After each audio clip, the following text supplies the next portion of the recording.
Voilà, intervention hier en direct du palais présidentiel de Damas. Bruno Darou, bonjour. Bonjour Revenons Julien. d'abord sur l'origine de ce groupe, les FDS, qui n'existe donc plus officiellement.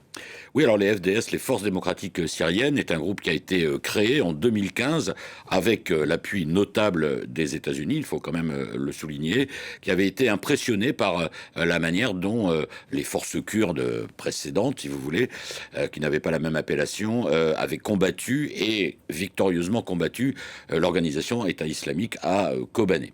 Donc elles ont été créées en 2015 avec le but, alors pour les Américains, c'était clairement d'avoir un allié fiable pour lutter contre Daesh, l'organisation État islamique en Syrie, ce qui a été réussi puisque en 2019, Daesh a été vaincu territorialement en Syrie, même s'il reste aujourd'hui des poches de combattants affiliés à Daesh. Donc ça, c'était du point de vue américain.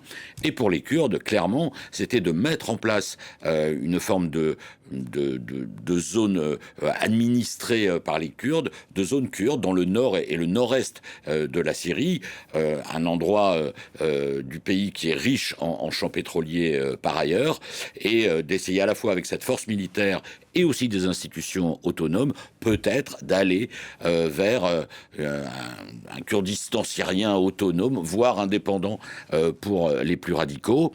Donc cette force créée en 2015, elle a donc victorieusement participé à l'élimination territoriale de Daesh en 2019, et elle était restée en vigueur jusqu'à la chute de Bachar el-Assad et l'arrivée donc d'Ahmad al-Shara à la tête du pays, cet ancien islamiste qui a su s'attirer les bonnes grâces des Américains et qui tout de suite a dit « Moi, mon but, c'est d'unifier le pays ». Donc, il y a eu des négociations un peu compliquées. Puis, finalement, en janvier, il y a eu d'un côté un accord conclu entre le pouvoir central et les forces kurdes, mais précédant cela, avant, il y a quand même eu des combats entre les forces gouvernementales de Damas et les Kurdes. Et ce qui s'est passé, c'est qu'au sein de ces FDS, en fait, il y avait évidemment des Kurdes. Alors, il y avait notamment ce qu'on appelait les YPG, qui étaient les Kurdes combattants masculins, on va dire, et puis les YPJ, qui étaient, ça c'était une spécificité des Kurdes, des escadrons, en quelque sorte, essentiellement féminins, dont on ne sait pas d'ailleurs ce qu'ils vont devenir aujourd'hui. Donc, ce qui s'est passé à ce moment-là, c'est qu'il y avait des Kurdes et des combattants arabes, et qu'au moment où les forces gouvernementales ont progressé dans la zone kurde, on va dire pour faire simple, eh bien beaucoup de combattants arabes à ce moment-là ont fait défection et ont rejoint le camp de Damas. Donc ça a joué aussi. Il y a eu un accord en janvier prévoyant ce qui se passe aujourd'hui, c'est-à-dire la dissolution des FDS, mais garantissant aussi aux Kurdes la possibilité d'exercer leur langue, notamment dans le domaine de l'éducation, et reconnaissant la langue kurde comme une langue nationale de la Syrie, ce qui ne s'était jamais vu depuis l'indépendance du pays en 1946. Et c'est-à-dire que le président Al-Shara, qui est au pouvoir depuis 18 mois maintenant, a réglé la question kurde. Pardon? A réglé la question kurde. Oui, il a d'une certaine manière réglé la question kurde, et c'est un succès important, très important pour lui, puisque ça faisait partie de ses objectifs.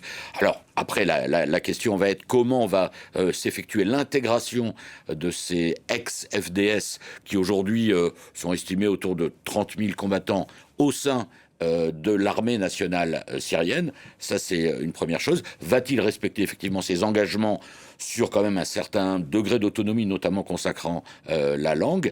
Bon, ça, c'est des questions, on verra comment ça se passe dans les mois à venir. Mais pour lui, oui, clairement, c'est un succès. Et il faut souligner aussi, Julien, toujours le rôle important que jouent les États-Unis. Parce que je vous disais qu'en 2015, c'est les États-Unis quand même qui avaient fortement aidé à la création des FDS.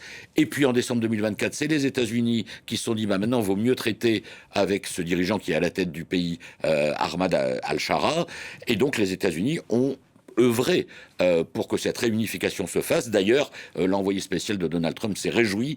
Il a parlé d'un moment absolument historique. Les États-Unis, rappelons-le, hier aussi, ont enlevé la Syrie de la liste des pays terroristes, ce qui ouvre la voie aussi à une reconstruction économique et à une reconnaissance diplomatique très importante pour la nouvelle Syrie. Donc, en tout cas, pour Mohamed al-Shara, c'est du gagnant. Pour les Américains, bah, c'est bien aussi, notamment d'un point de vue économique. Pas de réaction pour le moment de la Turquie. On sait que la Turquie ne voulait absolument pas d'une forme de Kurdistan en Syrie, parce qu'ils ont leur propre mouvement kurde, le PKK, en Turquie. Bon, on va attendre de voir quelle sera la réaction d'Ankara.